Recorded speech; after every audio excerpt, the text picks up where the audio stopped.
Pajak kendaraan bermotor dan bea balik nama kendaraan bermotor akan mengalami kenaikan karena adanya opsi pungutan tambahan pajak menurut persentase tertentu.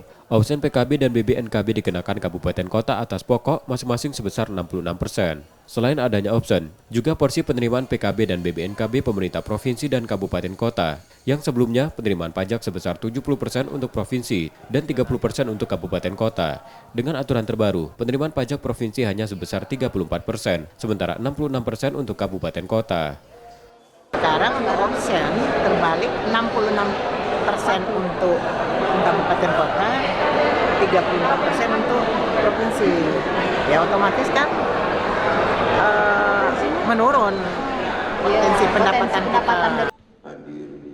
Bertambahnya potensi penerimaan pajak tersebut, Gubernur Sumatera Selatan meminta pemerintah kabupaten kota untuk memperbaiki pelayanan masyarakat sebagai pembayar pajak dengan mengoptimalkan realisasi, seperti peningkatan disiplin wajib pajak dan pemberian sanksi yang tidak taat pajak.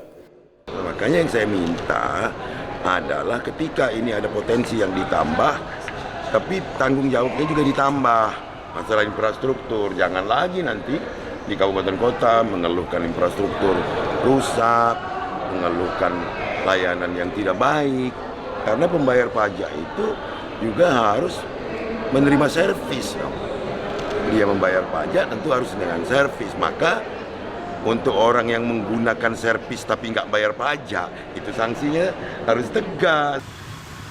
Tahun 2023, target pendapatan asli daerah di Sumatera Selatan mencapai 4,14 triliun rupiah.